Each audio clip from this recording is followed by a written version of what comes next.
So Meghan, myself, 22 years for myself running NextJump. Meghan started as an intern and became CEO. So considered one of the more successful internships you can get. It took 18 years, but it took a while.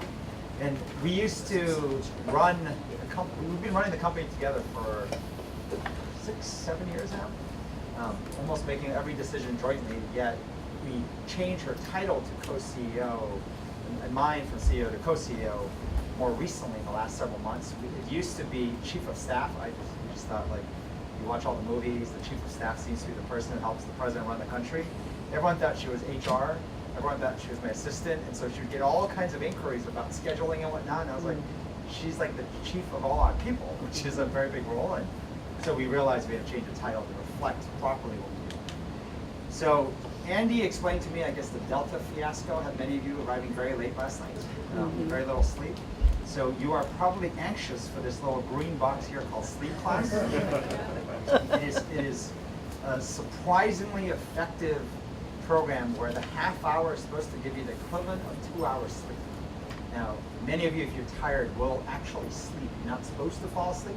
It's supposed to keep you in this really dreamlike state, but we want you to experience it 2 full days, and the very next jump slide, we're going to take it away the 3rd day, so you can feel what it feels like to get used to it and then not have it. And that may also incent you to pick it up when you go back to your companies. So, it's really quick. Our Next Jump Academy started around 2.5 years ago. It started first from 5-6 years ago getting culture tours. A lot of people wanted to come visit our offices. We have offices in New York, Boston, San Francisco, and London. And at this point, we get somewhere between 3,000 to 4,000 tours a year between our offices. So a tremendous amount of inquiries, and to the point where we had to train every employee to give a tour because there were so many requests for culture tours. And then many would get scheduled grouped together, and as that grew, everyone who went through kept asking, can you teach me how to implement that? Implementation questions just kept coming up everywhere. How would you start this? What were the challenges? How would you do this? Which then led to, impromptu conversations and culture tours. Meghan and I started meeting with a lot of executives separately on the side, mostly on Thursday and Fridays.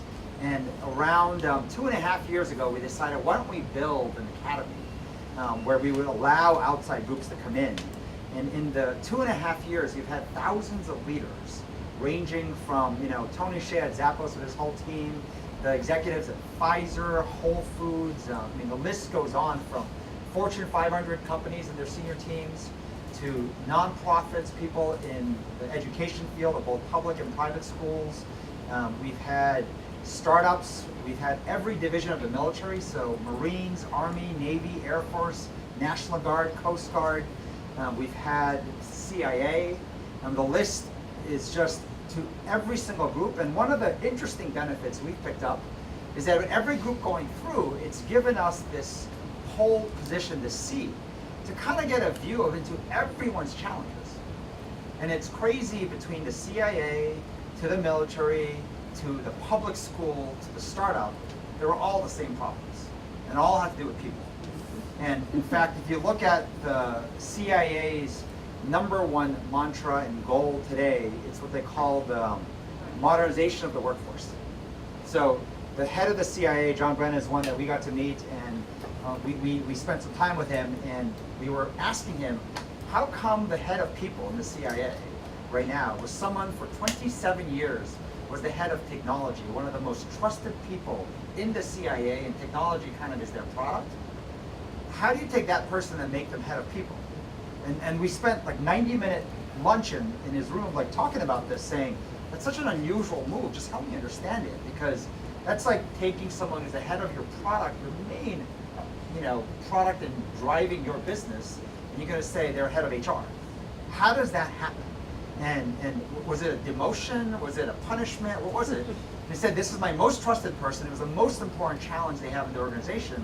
Never have they faced this challenge internally at this level, this modernization of the workforce, and that was the move. And so that's the CIA. At the military, every member, 2.1 million people. So if you think your company is bigger, so you can't do a lot of what you see, well, 2.1 million people is one of the largest organizations you find. They're adopting almost every practice to the point where, it's interesting, every company is broken into smaller groups. Military starts with squads of 4 or 5 people, it goes all the way up, and we have a 180-person ship now. It's a $3 billion, the most expensive battleship ever built. The entire 180-person staff is being run just like Nextdoor. So they're being trained with MV21 leadership, talking partners, situational workshops. We are building our feedback apps to work without Wi-Fi, so peer-to-peer Bluetooth, because as they go out to sea, they lose Wi-Fi, and then when they come back to shore, everything connects into the cloud. But a tremendous amount of partnerships and work there. But what's interesting, even with the military, is that their number one focus, coming from the Secretary of Defense, has been, what do they call it again? Future Force. Getting ready for the Future Force, training our people. There was a document he wrote last year. That's the number one goal for the military. And yet, I think it was even very recently, one of the former presidential candidates on a private jet with a congressperson said, I wish they would focus on the hard stuff, not the soft stuff of Future Force. How do you get people focused on readiness and the hard stuff that matters? So there's still a lot of uphill battles occurring throughout Congress, the Senate, the military, through and through, but the theme we're seeing across everyone is this focus on people. So I think you're here because you're more, it's not as hard to convince, I think. I think you're here to work with Andy, and this academy we've run, we have a fairly long wait list. It's thousands of different leaders and companies trying to get in. Andy being a close friend, we offered him a slot and he took it upon himself right away, felt 3 companies, clients of his, that would really benefit, so that's why you're here. And so we have a busy 3 days for you. We've structured some of the programs in the companies so you can seamlessly just plug in and observe how we run the company, coaching and mentoring leaders. And in fact, after this session at 12, you're going to watch one of those.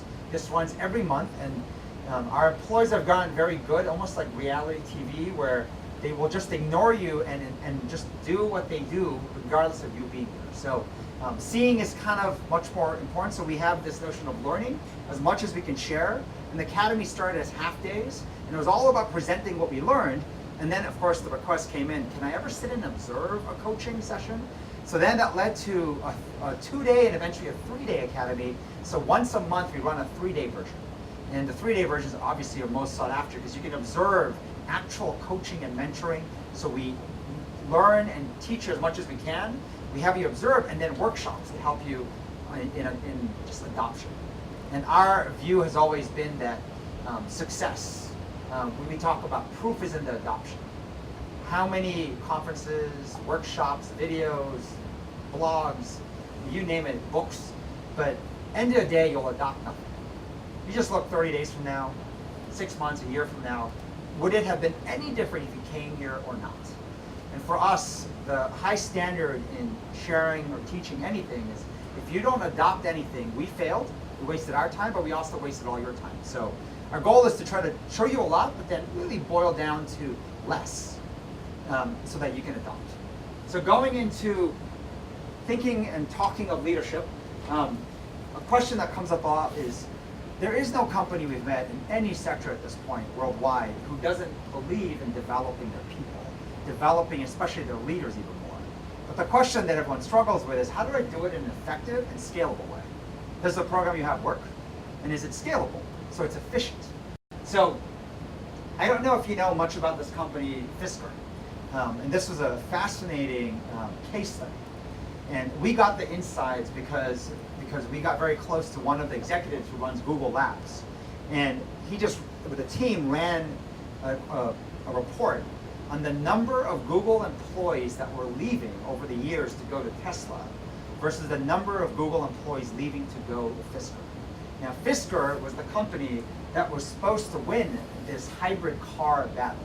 So Fisker was the car that would run on electricity, and when it runs out, it goes to fuel. It's kind of that in-between model. And Tesla said, let's skip that completely, go straight to electricity. And every analyst out there in Wall Street, everyone out there always felt that Fisker is going to win and Tesla would not win. Except for one data point. If you had looked at the analysis of the number of just Google employees leaving for Tesla versus Fisker, the ratio, the difference was 20 to 1. Where 2,000 people would go and join Tesla from Google, 100 would join Fisker. And in hindsight, if they had looked at where their talent was going, it could be a predictor of who will succeed. Now, at one point, Tesla was worth market cap higher than all the auto companies in the US. Fisker, I'm not even sure it's around anymore. So, just the difference of this. Now, we're going to take you through a simple framework that we think will help. We think about outcome, and a lot of times in business we get so focused on outcome, we need to become more process focused. So the outcome itself, of course, being that talent is the #1 predictor of future success. The Tesla Fisker example is a great case study. There's many more out there. And you just watch where talent is going. It's a matter of time of who will succeed and who will fail. But if this is a statement that you agree with or will buy into for now, then we'll go into the process of kind of a very engineering mindset of, A to B to C, but how do we reverse engineer back to always, it's either the root problem or the root cause or the root solution. If you can get to the root of everything, and you put all the emphasis, all the energy and focus there, it's easier to see the rest play out. So we'll take you through how when it comes to talent, there are 3 things that everyone will talk about and agree on. How do I attract the talent? How do I retain the talent? How do I develop the talent? I mean, these are very common notions that everyone seems to be focused on.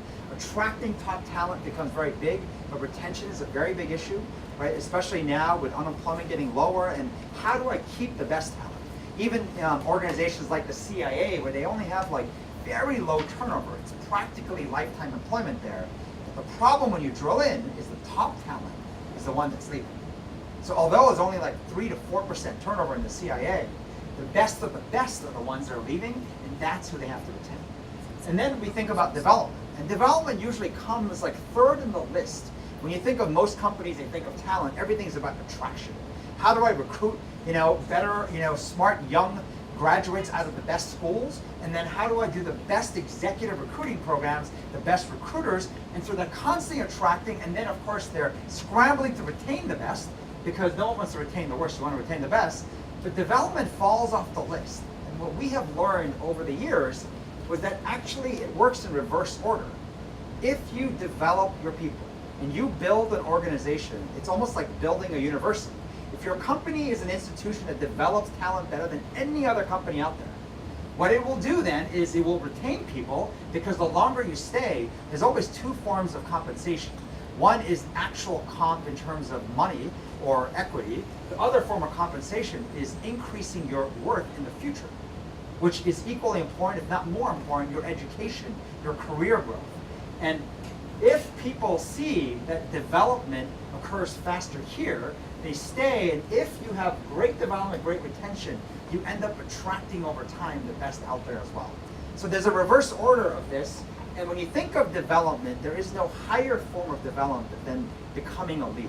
Now, I know the word leader is so big and wide, so we'll try to walk through some of the definitions and notions of it, but if you can buy into this, that development is what will lead to retention, to attraction, and then leadership development, of course, is the highest form, the most elite element of developing people. Then comes, what is the #1 job of a leader? The #1 job of a leader is to make decisions. And you think about when you make bad decisions, people say, well, they had bad judgment. They made the wrong call. What shows up in most companies are these 2 things. Indecision is very common, right? So you're scared to make the decision, you don't want to take the fall, you can get only blamed if you make a decision. So people do one of those, I'll poll the floor, I'll survey the audience, I'll have another meeting to try to find consensus. There is no consensus, so we'll meet again and we'll meet again. And you'll find the best talent ends up leaving because they don't like following indecisive leaders. Now there's the flip side, right? So then people are like, okay, so I don't want to be indecisive, so I'll make decisions. And so then you get a ton of bad decision making. You get reckless decision making, you get arrogant decision making, you get all types of things that people will force decisions at the wrong time. But the other part too is it's very easy to make comfortable, what seems fair, what people seem to want decisions. And these 2 are usually the most, I'm generalizing here, but the broadest forms of wrong decision making. And what we have seen and learned over years, and then seen research back this up, is that decision making is not a logical skill. It's not a technical skill. It's much more of an emotional skill. And especially in learning how to deal with your emotions before you can deal with someone else's emotions. Then we'll take you back into the notion of brilliant in the basics. And so we're going to go through the details of all this. But brilliant in the basics being that we are more machine than we realize, meaning most of us run on our own automatic, our defaults, our behaviors. And those behaviors and automatics, if you recognize how we operate, you can upgrade it, you can change it. Versus where we fool ourselves is willpower. I took the class, I get it. So next time I'll do it right. Why New Year's resolutions work for such a tiny percentage is because willpower is very weak. So we'll talk about the most basic programs, the rituals that we bake in. You'll hear TP and situational workshop a lot, as well as not the manual, but the technology solution that of all the apps we've built is the most utilized in the company. You're using it as well yourself. So we'll take you through how investing in the root solution of brilliant in the basics on this will help you drive better decision making, which will then help lead to development of leaders, which will lead to retention, attraction, which will get you the outcome of success in the future. So this is the thing that we'll take you through, starting with the very right side. So we work with almost every Fortune 1000 company as a client of ours. Now, we started in a very obscure business of print coupon books going into companies, which eventually became an e-commerce marketplace that we call an employee discount program. So we'll do somewhere between 2.5, 3 billion in e-commerce sales this year. It's a very profitable business we built, literally running a commerce platform for being an employee of a company. We never thought we would actually build a suite of software products that everyone in the world seems to want, which is how we run our company. We built it just to run our own company, but if you ever look at some of the greatest stories, the greatest software Microsoft ever built is Microsoft Excel. It was built to keep track of expenses internally. It became their top product. A lot of product development, the best stuff occurs by being dog-fooded internally first. So as we work with our clients though, most of the Fortune 1000 clients, they've gone through in the last year, 2 years, surveyed, hired BCG and McKinsey, ran their own internal studies of what are the top problems showing up. And this is what we hear resonating across the board, that career growth and development was ranked very last. This is where the employees ranked the company at the very lowest level. Development of their career, and development of themselves. Second was feeling valued and recognized. Number 3 was being mentored, which we believe is the same as number 1. So this is the order of what showed up when it came to companies. Now, you may have seen this, but a Gallup survey of National Workplace Engagement said 97% of people who scored high on engagement, engagement's a very popular word, someone who's engaged, giving it their all is going to give you much more in the company than someone who's not, said someone encourages my development. There's a mentor. There's someone who's spending time focused on making sure that you're going to be worth more tomorrow than you are today. So this is something that I think is not a surprise. I hope it's not a surprise. I think if not, sometimes the most obvious things you hear after you see it, you're like, yep, this is the same problem we have. This is what we're seeing everywhere. We're seeing some public schools and seeing the Marines, all the way to CIA and every other organization globally that we led, in the thousands, and all the research and studies. So then this question is, why do people not develop, right? They're people, right? They're talent, they're leaders. And so there was an interesting article that was forwarded to us by an admiral in the Navy. And in this article, it was in Forbes, it talked about the top 3 reasons for not developing talent. The first is time, right? Who has time, especially when your priorities range from all kinds of fire drills that you need to go and address the needs of the business. And when you think about time, they talk about how leaders aren't disciplined. If you aren't disciplined, it's not part of your routine, your behavior. It's amazing how, no matter how much and how little time we have, you still find a way to brush your teeth and shampoo. It's like, there's certain things that just kind of like, once it falls in a routine, it's much easier. But without the discipline, what ends up falling apart are the things that pay off in the longer term, which includes the long-term investment in people. Now, the second reason is that there's a focus on visible skills. Now, as a leader, visible skills tend to range from strategic thinking, business acumen, effective P&L management, and these are the noticeable skills that seem to grab the attention of others out there.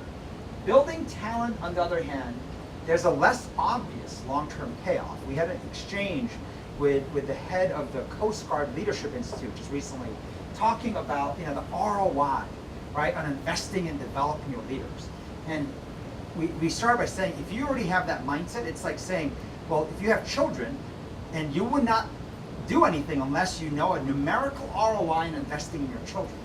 Any relationship, whether it's your mother, whether it's a close friend, if you have to start with saying, I want you to give me an ROI, a guaranteed metric, or else I'm not going to do it, it's already the wrong starting point. And this is something that when you know something is right, you will find a way. And what ends up happening is this long-term payoff, we call it the long game, is oftentimes traded off with a short game of things that seem to be more visible. So visible skills, and then the lack of a development culture came up. And this was an interesting highlight that even lower level leaders who made talent development a priority will slip when they enter senior ranks. And we find this in two fronts. One is they stop working themselves, because now they're so focused on, oh my God, everyone's watching me, and all these other, what Andy Fleming and the authors of the DDO book call the second job. And they definitely then do not think about developing other people. Even the ones who were the best at developing others stop once they get promoted.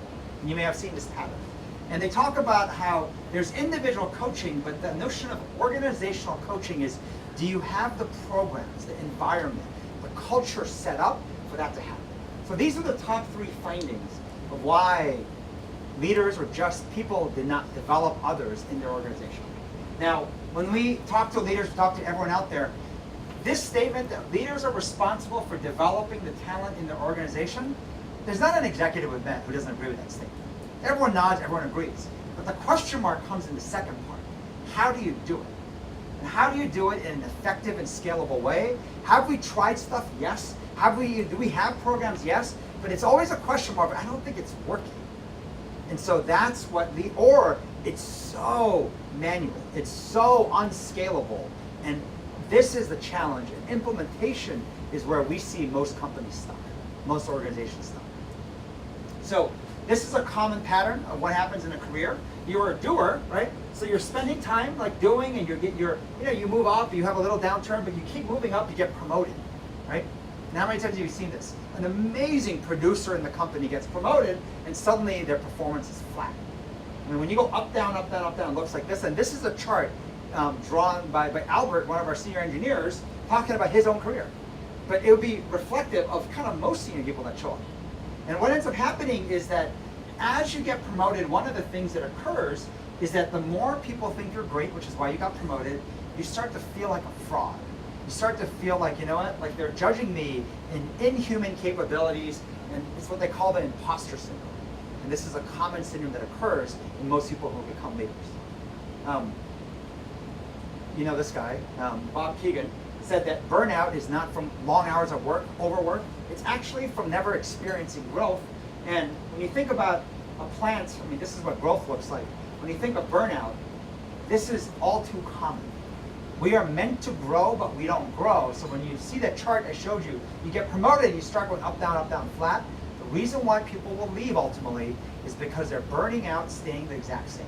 If I told you that I'm going to freeze your salary and your earning potential for the next 5 years, I'm not going to let you build your network or meet any other person and learn nothing new for 5 years, I mean, that's awful. And what ends up happening for most people is that you end up succeeding, and then because it's not working out, they change jobs or change companies, and they repeat a similar career for another 2 years. And most people we find have 2-year careers repeated 10 to 20 times. And it's a crazy thing because that's burnout. And it's just a matter of time before you recognize that. So going into how not to do that, right? The high cost of burnout, the high cost of not growing, the high cost of not only developing yourself, but developing others, is now focusing on this notion of leadership and how leadership is so important. So we found a lot of people in every organization benefited sometimes from just getting the context, the biology of how leadership has changed. Now, baby boomers, 61 million people in the US, Generation X, born in those years, 60 million millennials, 68 million. The size of the population isn't actually that different. But remember, each group grew up in a different industry. The baby boomers grew up in the manufacturing economies where the machines were the most valuable asset. In fact, the way they're sitting here, I don't know if you know this, but universities were built as a feeding ground into factories, which is why desks in most schools still look like that. the university was modeled to create a workforce for factories. And in a factory, every single person was replaceable. The most valuable asset is the machine. You can replace people, but the machine, oh God, that's the asset of the company. Now, when you look at Generation X, this group grew as this was transitioning, where it went from machine, it went into the information age where machines were the most valuable, and now people have started to become the most valuable. This group could end up being confused on one hand, you got a view of both. And then you've got this new group, the millennials. And you probably have this in your workforce. They don't even know what that is about. That looks like dinosaur historic stuff. They're born where human capital is the most valuable asset. One of the more interesting discussions I always have is meeting a 22-year-old who tells me about their day rate. And I was like, come again? They're like, I have a day rate. The rate I charge on a daily basis. And I was like, you have a day rate? They're like, my day rate is this. And I was like, I'm 43. I've never even considered having a day rate. How do you have a day rate at 22? And who would hire you at 22? And they see and know that they are the asset. The way they operate, the way they move, they're trying to maximize short-term salary, which is why they move companies so much. At the same time, they're more focused on saying, where can I learn the most? And there's a lot of studies out there that have propagated through this millennial population saying, you will learn everything you need to learn in a company in 18 to 24 months, so move after that. And that's the only way you can further your education. How do you change that? So this is the group that knows they are the asset, they are the value, they have day rates on their own self, and they figure out a way. You've never met a group less fearful of becoming a consultant, of being a freelancer than this group. This group, the baby boomers, so from the view of the baby boomer, the idea of being results or outcome focused, the metrics, the hard stuff.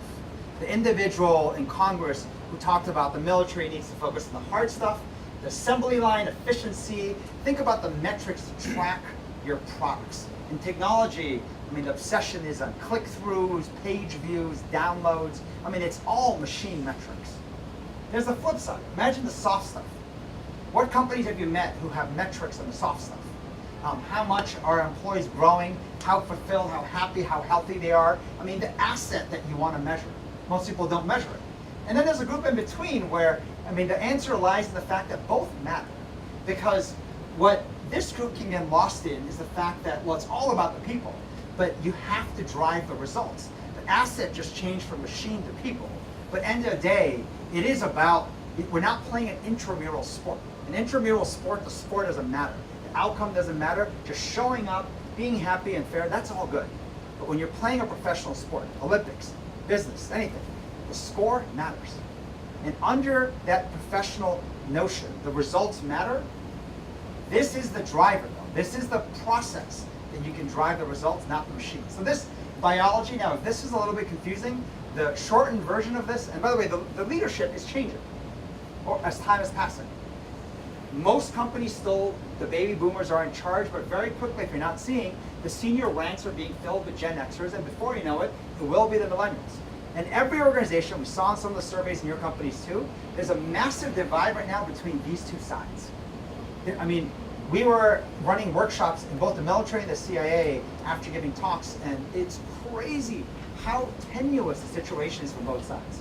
One group will literally raise their hand from this side and say, like, Charlie, Meghan, I'm just curious, what do you do with employees who are pain in the ass? Like, what do you do with them? Like, entitled, pain in the ass, difficult people. The very next question, the same room of like 50 to 100 people, is, what do you do when there's not a single person in the company I respect, that inspire me, that I want to follow? What would you do in that case? They're just openly, verbally throwing, their disagreements at each other. This is very common that we're seeing. And so this tension is coming, but if you understand the evolution, it's easier to understand where it comes from. Now, a simpler way to look at this is the Game of Thrones version of this, if you like the show. The Dothraki, right? The Game of Thrones versions. This is what leader meant in the past. The boss was the person who was physically strongest, who was the smartest, could get to the top no matter what, faster and better than anybody else, despite losing people along the way. Right? Strongest led. That's the way it used to look.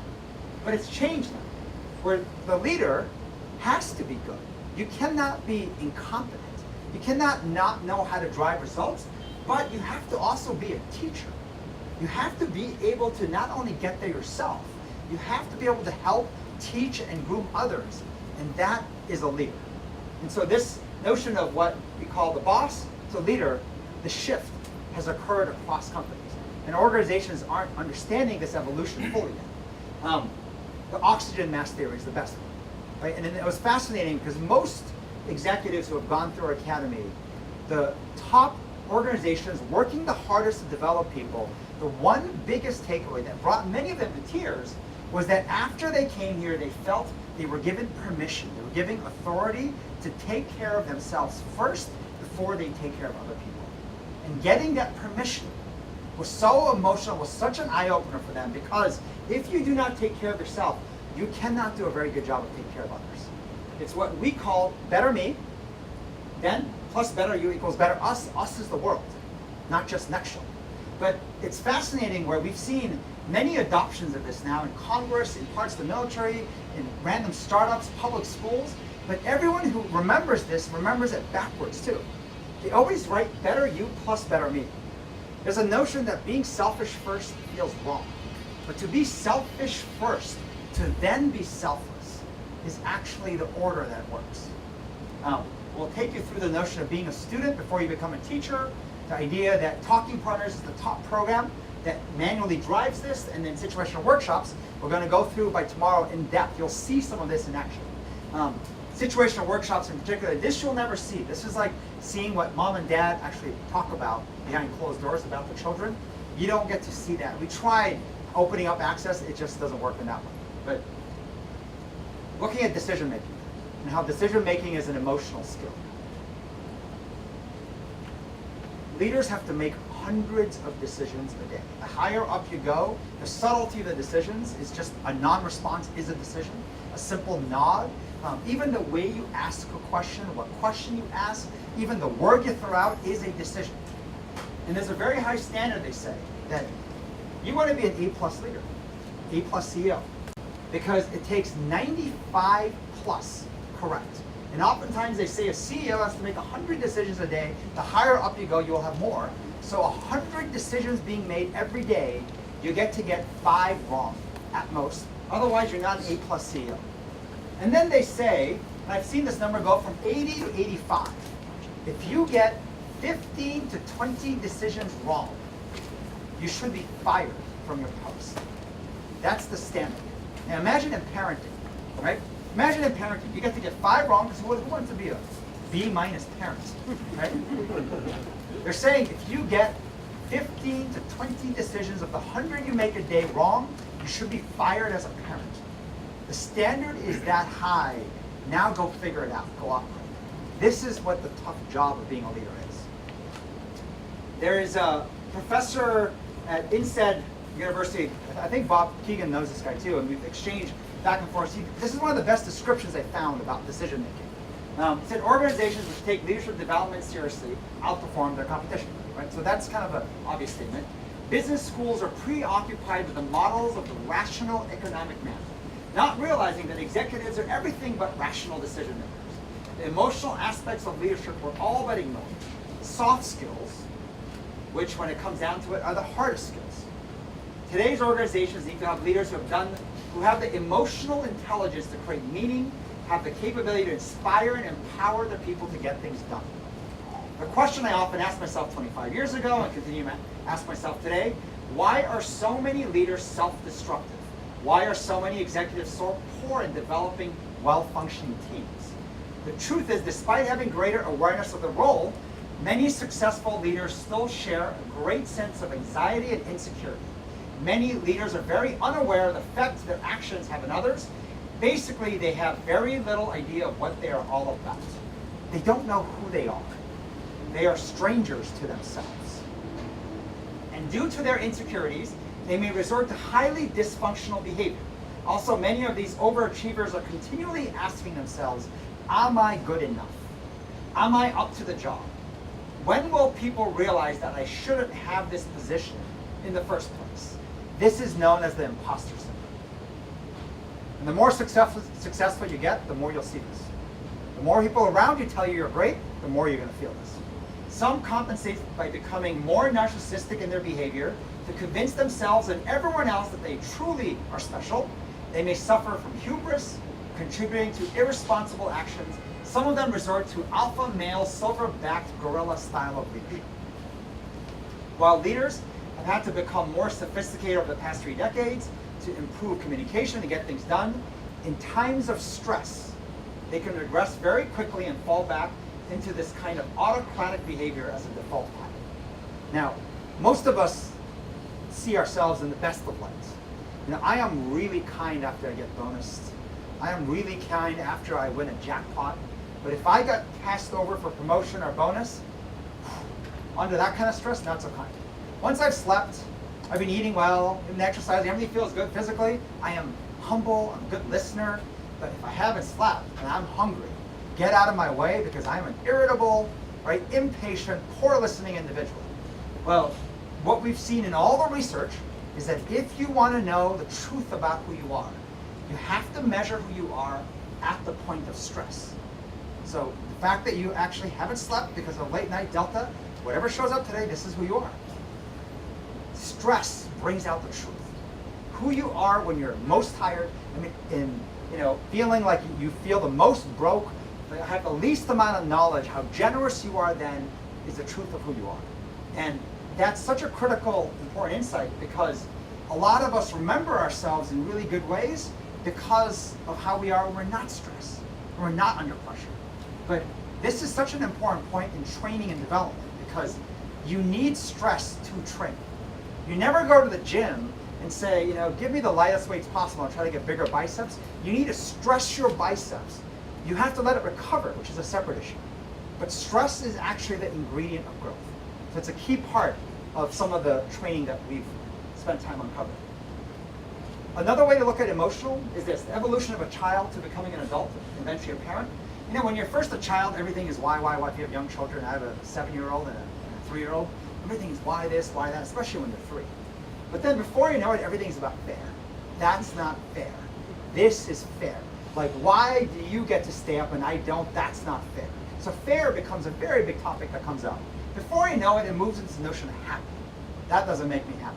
I will not do that because that does not make me happy. And the advice you give people is the whole do what makes you happy, right? So it moves to there till once you become a parent. And the hardest thing about being a parent is knowing how to do the right thing. Because doing the right thing oftentimes is not fair in the short run. In fact, does not make people happy. Most times it does the exact opposite.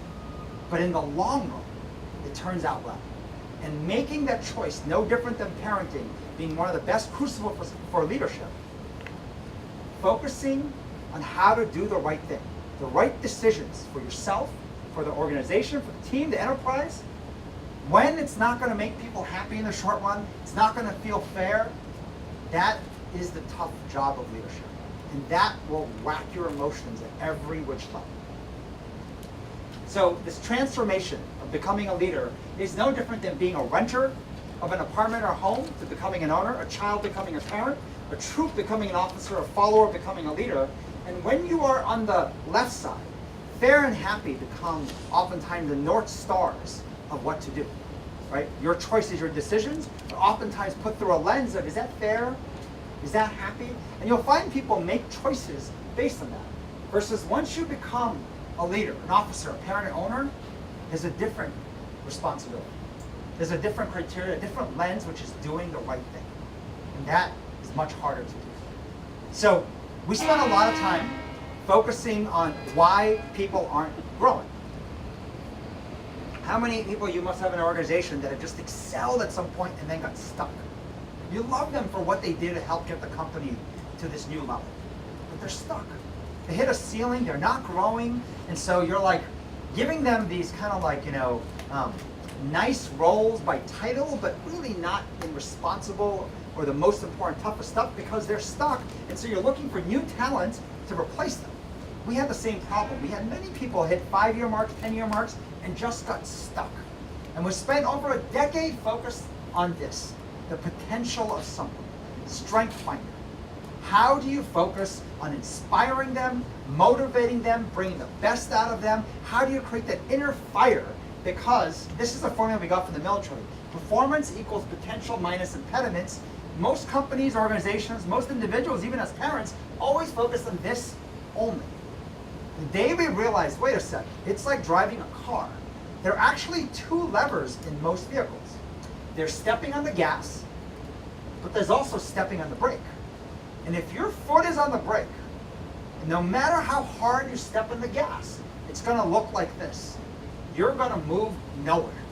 Performance, outcome, results will be zero. So the day we realized, wait, there are two levers. You could learn how to step on the gas, but you could also learn how to take your foot off the brake. And when we found there were two levers, as we started to focus in this area, which was the no, don't go there, all the psychiatrists and psychologists, all the PhDs were like, this is untouchable ground. You got to go here. Strength finder. Weakness is kind of a negative Nelly, like, Debbie Downer notion. We're like, no, but we're going to go here because these people that have helped the company grow have been stuck for years. When we started to realize there was a second lever you could actually learn to operate better, performance started to explode and showed up quite rapidly. So we went into the depth of, okay, what kind of impediments are holding people back? We call it PEMS. So physical, emotional, mental, spiritual. Spiritual is not religion, but it's about the notion of feeling fulfilled and purpose and meaning in life. Physical, obviously, is the more exercise, sleep, nutrition basics. Emotional, kind of how do you feel when you feel insecure, angry, sad. Mental is more technical skills. So we wrapped the first three under Better Me, and then of course teaching and helping others is Better You. We went through and said, well, if you think about all the bad decisions people make, right? The times they were their worst self, not the best self. They were tired, they just got yelled at by someone, they overate, there was a huge, issue at home, grief, anger from home coming to work, migraines, people are spending time questioning the meaning of life. So there was a whole slew of issues we saw that basically it wasn't the company's job, right? The way that most companies operate, that's your problem, not mine.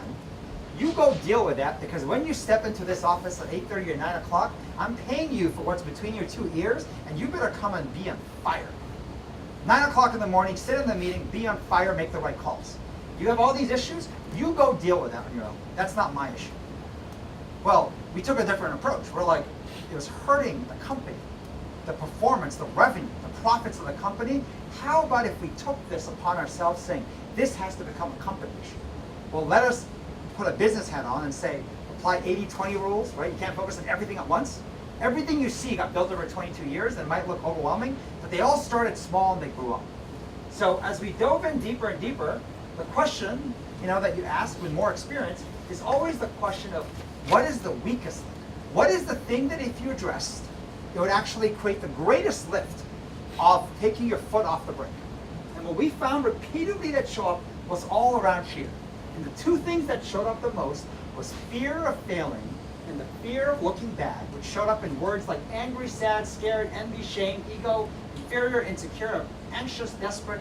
You make longer lists. They're all within the same family. This was the top driver of all the worst decisions, the worst of people showing up. And when there were a leader in charge of others, the entire team suffered in performance because of the bad decisions that came down to emotion. Now, another way to look at it is this. Think of the notion of driving a car. Most people obsess on the technical skills to drive a car. 10 and 2 on hands, use the mirrors right, and everyone obsesses about how to drive a car. In fact, I took Skip Barber race car driving, so I convinced people I'm a pretty damn good driver. But imagine if I was drunk. I could be trying to convince Meghan, I am such a good driver. I took Skip Barber, I know the technicalities of driving. If you're drunk, she'd say, no. There are children in your car. There are lives that you are responsible for. Suddenly, the technicality of driving is not even in question. How do you sober up when you're drunk? Now, Arianna Huffington wrote a book around the sleep revolution, and he talks about how when you haven't had sleep, it's the equivalent of being drunk. But it's amazing how people don't have sleep or, overeat and still can function. Because it's kind of like, probably been all guilty at some point. I've driven a car after 1 or 2 beers. I feel a slight buzz, maybe a little tipsy, yes. I don't like to go like a 4-hour road trip, but like something short, like you can still operate, and a lot of people operate tipsy. But think about when you're an emotional tilt. Imagine if you just had divorce, a parent died, a child pass away, like something terrible, emotional grief. You could have had all the sleep in the world, you could be eating healthy, and everything great. This will rack you at a level that you cannot imagine. Being on emotional tilt and then making decisions, and you have to make 95 of the 100 decisions in a day correct. And even not responding and acknowledging, even what you do on your physical reaction is a decision that people translate. This is actually more common in our lives than you think. And so when we started to hone in on this, we said, this is training. Once you get to the root cause, you can actually learn to fix it, training. So we moved into the notions of training.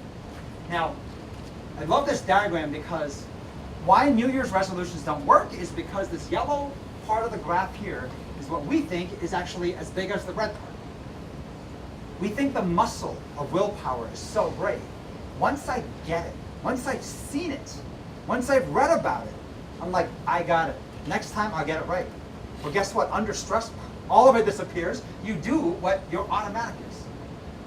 We are more automatic, and I tell people, like, if you really want to test this, tonight after you brush your teeth, just turn backwards, or actually it's easier at home because you have a lot more in the cabinet. Just throw your toothbrush over your head.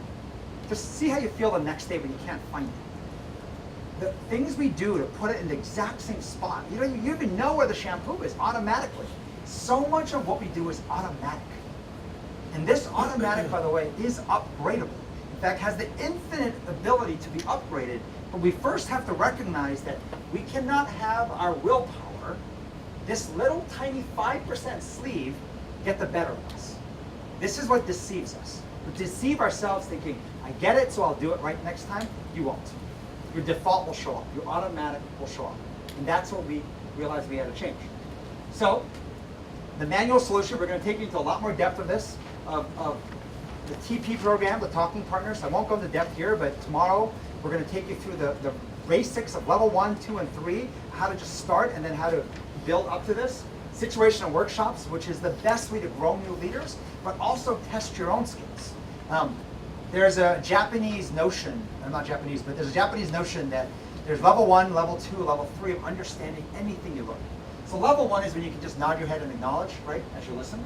Level 2 is when you can repeat it in your own words. The highest form of understanding anything, level 3, is when you can teach it. So the act of even teaching further makes you master the material better.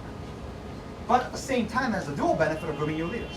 And so how do you mentor? How do you coach new leaders in a scalable fashion? We'll walk you through the specs of this in kind of a level format as well, in detail tomorrow. But then, of course, everyone loves okay, that's really nice and that's a lot of work. Give me the out-of-box technology solution. So we have 50 different applications we built. And over the years, the application that got the most traction, the most usage, was the thing that solved for this. This is the most common challenge that occurs when it comes to the line of comforting lies is very long and everyone likes to stand there. The line behind the unpleasant truths, not only does nobody stand here, learning how to even sit behind this desk is even harder. And so how do we make that happen? And what we found is fascinating. I saw this as my son was getting older too, even though he's still 7, was peer influence was more powerful than manager influence. When a manager tells you you're doing great, everyone's reaction, that's because you kissed their ass. The manager tells you you suck, you're like, well, that's your job to tell me I suck. But when your colleagues say you're great, oh my God, it means something different. And then we'll cover this in recognition more. But when your colleagues think you're no good, oh my God, that is worse than anything. And I saw this when my son was 3, 4 years old in preschool. Everything was about making the adults happy. He was kissing ass to the teachers, the parents. Do you like what I did? Wanted approval from the adults. But as soon as he started hitting 5, going into 6, 7, oh my God, it was all about his peers.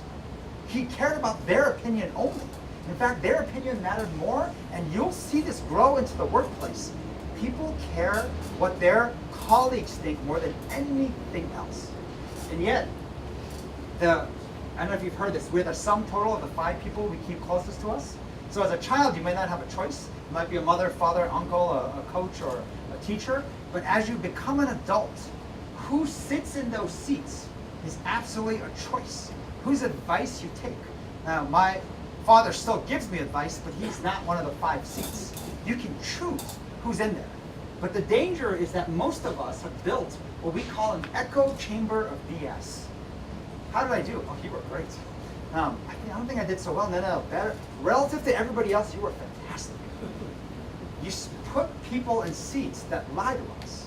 And so we went through all kinds of tests because we believe that, oh my God, is it possible that someone could be oblivious? That they actually think they're really funny when their 5 friends can't wait for them to stop talking with a stupid joke. We went through all kinds of tests that we ran through other technologies we found in Olympic athletes using it in medical hospitals. And what showed up with the technology was there's no such thing as oblivious. And so we're like, is that possible? So we started asking our employees, the test is saying that, in this case of being funny as an example, you know you're not funny, but you think that they all think you're funny, right? And they're like, yeah, they're all laughing, at these jokes, which is why I keep doing it. And then you talk to them, they're like, yeah, they're not funny, but they think they're funny. So both sides have continued to lie to each other and perpetuated this awful scenario of hiding the truth. So unfortunately, this is what we actually are sitting in for most of us. We happen to sit in seats where it's tough to tell someone the truth, so you don't do it. And the people in the middle are like, well, they all think I'm great, so I'm just going to keep acting this way. And there's a huge disservice here, so we'll spend time here. But what we found was this feedback app that we gave you access to. You're using it through this course. You'll see it. You're going to see this in action in the next hour of the power of peer influence. We found that there's power in feedback coming with a name attached, and there's power when the name is removed. So meaning, this is not internet anonymous, meaning that you're going to see someone will come and present for 5 minutes of their career path, their development path, and then knowing who they are in 5 minutes clocked. So employees sign up. Every month there's anything from 4 or 5, some up to 10 employees going in the course of a year. You have to go at least once, if not twice a year. Everyone in the audience, our employees will judge them in a score of 1, 2, 3, or 4. 4 is like a GPA, the highest, and they'll put a comment. It's anonymous, except it's not fully anonymous. It's not like some stranger on the internet. You know it's amongst your colleagues. You just don't know who said what. Everyone gets 1 vote and 1 comment each. Then a panel of judges will have paddles, 1, 2, 3, 4, and they will score them live and give critical feedback, which they do not get to respond to. It's learning how to accept feedback. And this is a program that we adopted that ranged from how board meetings were operating, how startups have demo days, to get them ready for investor pitches. Then we found our charter school doing this, and this is the program they attributed to the success of their children over 6 years, from 6th grade to 12th grade. And this is something that's run over the years, incredibly effective at a company level, so you'll see the use of that program and how the technology plays a role. And the thing that Meghan and I are talking about is, think about feedback. When you give feedback to an employee in any organization, your performance eval. Right? So if you don't do it, you might be doing it or thinking of doing it. The 360 performance eval. 1 time a year, we'll come down and try to capture everything that you do well and everything you need to work on and summarize it and give it to you. Right? The best way someone described it is that the manager or the coach you never see comes down out of the mountains and comes down with a list of the things you need to work on, and it disappears for a year. And there's a notion in technology that anything difficult you should do more often. Which is why companies who release code once a year usually have the worst engineers and the worst products, because when they release it more often, they don't have to get it so perfect. They can iterate and fix it. Otherwise, everything goes in planning it perfectly. Anything difficult, do more often. And so feedback is probably one of the biggest and most important things to do often. I think where the app is going in the future is that based on all the feedback you're getting all year long, the analytics of it will show you these are the top 2 things that people, the words that show up of why you're great, and these are the top words that show up of why you're not. And it's just built over time in the course of a year, so your evaluation, 360, should be like 5 minutes maybe, 2 minutes, because the app's already told you what it is over many data points. You're going to see a lot of stuff. today, tomorrow, and Friday. Ways to kind of get self-awareness, ways to kind of programs in a scalable fashion to coach everyone. Everything in orange is what you're going to experience in this 3-day academy. You're going to see and watch a situational workshop of us two coaching 4 people for an hour. You're going to see the 10X, which is coming up next. You're going to see how we actually took a similar model and did it for product innovation. You're going to go through this what's working, what's not working exercise, which we use on an annual basis to sort of like get everyone on the same page. You're going to use the feedback app. I think you went through the vitals, which I'll walk you through what it means tomorrow before the session that we teach. So you're going to see a lot. But the one theme across all of it is a lot of feedback. Feedback, and when you know the truth, people will do the right thing. People adjust when they know what's right and what's wrong. Oftentimes they don't know, which is why they don't. When you get a lot of data points, the truth, it's like sort of Who Wants to Be a Millionaire, poll the audience. When you get enough data points, the truth is almost always obvious. We're about to start 10X. This is on. This is not on, but it looks like it's on. But if there's maybe a question, we could take maybe a question to help digest this, and then we have lunch for you. You can grab your lunch while the 10X people come up, and they're going to present their stuff, so you'll be able to observe. But yeah, we'll take a question. So how do you prevent this feedback from becoming a kind of a popularity or a beauty contest? So, like if you have asymmetry in power, so you're the manager, how do you prevent people? How do you coach people to not just make decisions that be popular, so that I get lots of good feedback? So I see this as 2 different buckets. One is development has to fall on a separate track than when you're talking about decision making for the business. Like you want to put someone who is the most responsible, who's also, so we say demonstrated responsibility and demonstrated growth, because that's future responsibility, in charge of decision making, which oftentimes is a different track than saying I want to develop. When it comes to development, when we actually ran, so the feedback app initially ran with names attached. So everyone giving a vote, right, of how you did, whether how I presented today right now, and a comment would come with your name attached. And with the name attached, we found nothing but like niceness show up. You know what was fascinating actually, because when the DoD was here, so it was all different divisions. It's not working. Oh, now it is. All different divisions within the military coming in, and even for our own staff, we thought it would be very difficult for people to give critical feedback. But we found within 10 minutes, even our staff, when they first started doing it to the DoD, it was not hard for them. Like, it was kind of, I think maybe there's like pent up things you want to say, but you're afraid to actually say it.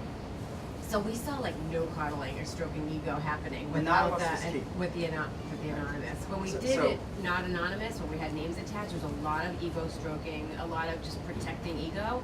But I would have thought the same thing. When we ran the feedback app after a really tough meeting with our leadership team last year.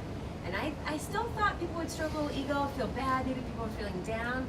No, it wasn't. And it's not always brutal, but it's just very truthful. It was very visceral. And actually we found, it's visceral, but we also found patterns, and say 15 people gave feedback. A lot of the same language was being used, maybe slightly different word, but as the recipient, they're like, wait a minute, this must be true because 15 different people are saying the same thing in just a little bit different wording.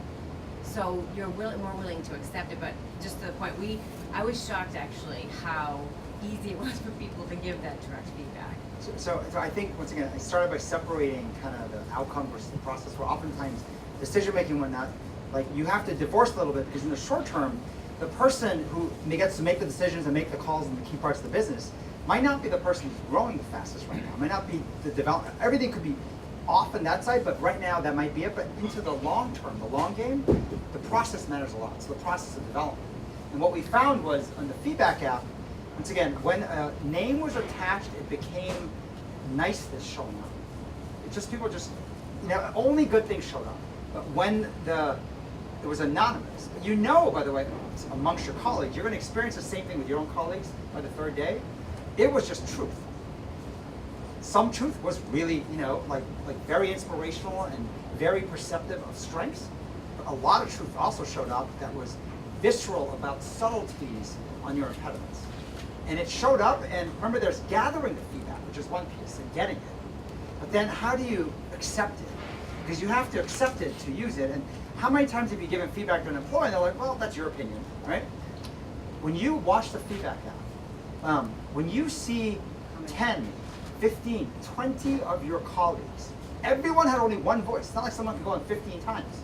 And you read the comments back to back. You're going to see this happen right now. And you know that they were all different people. When you read it, it almost reads as if the same person wrote it. And that is the power of peer influence. That is the power when you're like, I don't even know who, but I know it's amongst this group, and it was a big number.